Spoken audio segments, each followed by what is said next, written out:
Partie 1. Le village oublié. En Bretagne, au milieu du XIXe siècle, se trouvait un petit hameau presque effacé des cartes.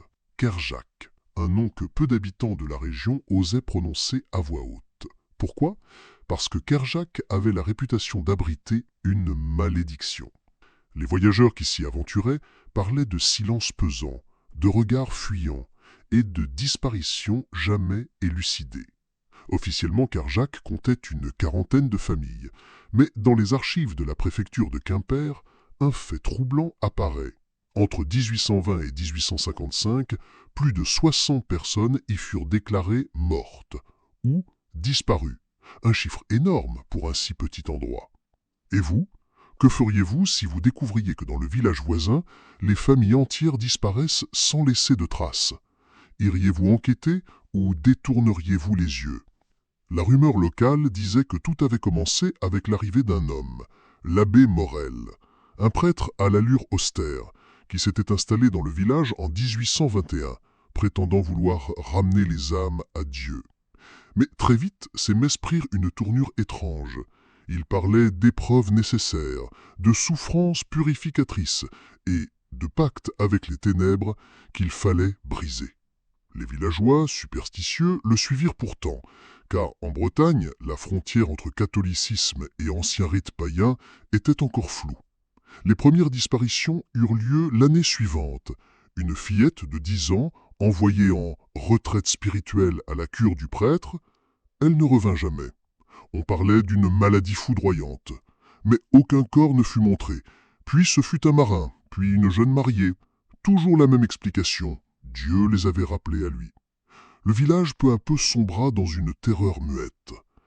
Imaginez, chaque dimanche, vous assistez à la messe d'un homme que vous soupçonnez, mais que vous n'osez contredire, par peur, parfois, ou simplement parce que tout le monde se tait. Partie 2. La maison de l'abbé Morel dominait le village. Une bâtisse de pierre sombre, ancienne, héritée d'un ancien seigneur local. La nuit, on disait voir des lueurs étranges aux fenêtres du sous-sol. Certains affirmaient avoir entendu des cris étouffés, comme des prières arrachées de force. Mais le plus troublant, c'étaient les lettres. Des familles recevaient des courriers signés de leurs proches disparus, affirmant qu'ils se trouvaient mieux, qu'ils poursuivaient leur purification. Des phrases brèves, impersonnelles, écrites d'une main tremblante. N'est-ce pas terrifiant? Recevoir une lettre de votre sœur disparue, où chaque mot sonne faux, mais où l'on reconnaît pourtant son écriture. Que croiriez-vous? En 1830, un fonctionnaire du diocèse vint inspecter le lieu. L'abbé Morel l'accueillit avec chaleur, lui montra une chapelle impeccable, un jardin bien entretenu, et présenta même 3 pénitentes qui confirmèrent la bonté du prêtre. Tout semblait irréprochable. L'affaire fut classée. Mais ce que le fonctionnaire ignorait, c'est que ces 3 jeunes femmes avaient été choisies et préparées pendant des semaines. Elles n'étaient plus que des coquilles vides, conditionnées à répéter un récit appris par cœur. Les habitants, eux, continuaient de voir partir des voisins, des cousins, des enfants. Les registres paroissiaux s'empilaient de croix noires. Et pourtant, personne n'osait se rebeller. Car l'abbé affirmait que ceux qui doutaient étaient possédés par le malin.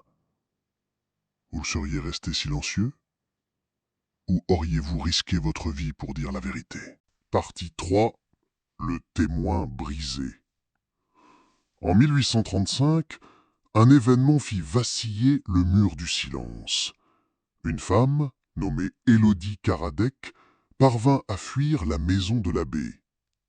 Elle erra plusieurs jours dans les bois, avant d'être recueillie par des paysans d'un village voisin. Son état choqua tous ceux qui la virent. Amaigrie, couverte de cicatrices, les cheveux rasés. Elle ne parlait presque pas, sauf pour répéter une phrase. Le sang est la clé. Le sang est la clé. Peu à peu, elle confia ce qu'elle avait vu. les caves de la maison transformées en salles de supplice, les retraites spirituelles où les jeunes femmes étaient enchaînées, soumises à des rituels censés chasser le démon par la douleur. Les lettres dictées par l'abbé que les prisonnières devaient recopier pour rassurer leur famille, et surtout ces cérémonies nocturnes où Morel affirmait que le salut de l'âme passait par l'offrande de la chair. À ce stade, chers auditeurs, vous devez vous demander comment une telle horreur a-t-elle pu durer si longtemps sans que personne n'intervienne? Élodie fut emmenée à Quimper pour témoigner. Mais l'affaire se heurta à une muraille d'incrédulité. Les autorités religieuses étouffèrent le scandale, accusant la jeune femme de délire. Elle mourut quelques mois plus tard, dans un hospice, murmurant toujours la même phrase. « Le sang est la clé, le sang est la clé. » Pendant ce temps, à Kerjak, l'abbé poursuivait son œuvre, plus puissant que jamais. Mais déjà des forces invisibles commençaient à s'agiter, car certains survivants, marqués à vie, allaient refuser de se taire et déclencher une chaîne d'événements qui révélerait l'horreur tapie au cœur de Kerjak. Et vous, auriez-vous eu le courage d'écouter Élodie, ou l'auriez-vous rejetée comme tous les autres? Partie 4. Le silence des complices. Les années passèrent. Vers 1840, Kerjak n'était plus qu'une ombre. Les habitants sortaient rarement de leur maison, les champs restaient à l'abandon et la cloche de l'église sonnait presque chaque semaine pour de nouvelles funérailles. Pourtant, à l'extérieur, le village conservait une réputation d'endroit pieux. Les dons affluaient, car l'abbé Morel avait su séduire des notables de Quimper et même de Nantes.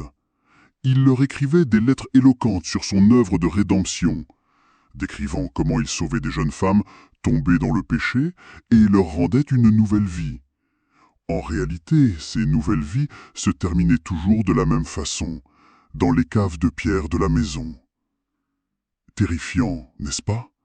Le monde extérieur voyait un sanctuaire, mais à l'intérieur, c'était un abattoir spirituel. Certains villageois savaient. Ils avaient entendu des cris, vu des silhouettes emmenées la nuit, perçu des odeurs étranges de fumée et de chair brûlée. Mais aucun n'osa parler, parce que Morel avait instauré une règle tacite. Celui qui doutait disparaissait. Un paysan, Yann Le Guen, tenta un jour de dénoncer l'abbé à la gendarmerie. On retrouva son corps flottant dans l'Audet, les mains liées par un chapelet. L'affaire fut classée comme suicide. Le silence devint alors total. Et vous, à la place des habitants, auriez-vous osé parler en sachant que votre vie et celle de vos enfants en dépendaient? Partie 5. La nuit du carême. En 1847, un événement bouleversa l'équilibre fragile. Durant le carême, l'abbé Morel organisa une grande cérémonie de purification à laquelle furent conviés tous les habitants de Kerjak. La messe commença normalement, mais à minuit, les portes de l'église furent verrouillées de l'intérieur.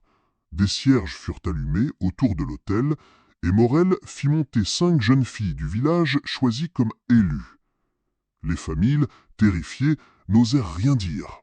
Le prêtre prononça alors des paroles incompréhensibles, mélange de latin, de breton ancien et de phrases bibliques déformées. Puis, il ordonna que les filles soient emmenées dans la sacristie. Personne ne les revit jamais. Ce soir-là, plusieurs témoins jurèrent avoir vu derrière l'église une lumière rouge jaillir du sol, comme si la terre elle-même s'ouvrait. Était-ce une hallucination collective, ou bien la preuve que Morel pratiquait des rituels plus sombres encore? Imaginez l'horreur, être enfermé avec vos enfants, voir un homme en soutane transformer la messe en sacrifice et rester paralysé par la peur.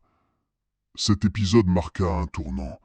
Kerjak n'était plus seulement un village soumis, c'était devenu un sanctuaire maudit. Ceux qui vivaient ne pouvaient plus fuir.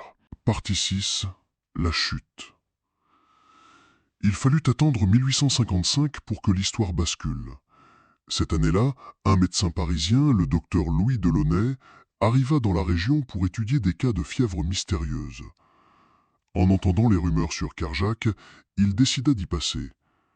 Il découvrit un village spectral, des enfants rachitiques, des femmes au visage creusé, des hommes qui baissaient les yeux. Mais surtout, il remarqua l'absence totale de personnes âgées. Aucun habitant ne semblait dépasser 50 ans. Intrigué, il resta plusieurs jours et parvint à gagner la confiance d'une jeune veuve, Maëlle. Elle lui révéla la vérité. Les anciens avaient tous disparu après être allés confesser leur faute chez l'abbé. Le médecin écrivit aussitôt un rapport à la préfecture, mais avant que celui-ci n'arrive à Quimper, sa chambre fut incendiée. Delaunay échappa de peu aux flammes et comprit qu'il avait touché la corde sensible. Alors, il fit ce que personne n'avait encore osé. Il retourna dans la maison de l'abbé avec des gendarmes. Ce qu'ils découvrirent dans les caves dépassait l'entendement. Des chaînes rouillées fixées au mur, des registres remplis de noms barrés d'une croix rouge et des centaines de fragments d'ossements, soigneusement disposés dans des caisses. L'abbé fut arrêté sur le champ, mais au procès, il garda un calme glaçant, affirmant que tout avait été consenti, que les âmes rachetées reposaient désormais en paix. Il ne fut jamais exécuté. La nuit avant la sentence, il fut retrouvé pendu dans sa cellule, un sourire figé aux lèvres. Épilogue. Après la chute de Morel, Kerjak fut peu à peu abandonné. Les familles partirent, la végétation recouvrit les ruines et le nom du village disparut des cartes. Aujourd'hui, seuls quelques historiens et conteurs bretons se rappellent son existence. Mais certains affirment que les nuits de carême, près des fondations de l'ancienne église, on peut encore entendre une voix chuchoter « Le sang est la clé ». Et vous, croyez-vous que ce ne soit qu'une légende? Ou pensez-vous qu'il existe encore, dans nos campagnes oubliées, des Kerjak cachés aux yeux du monde?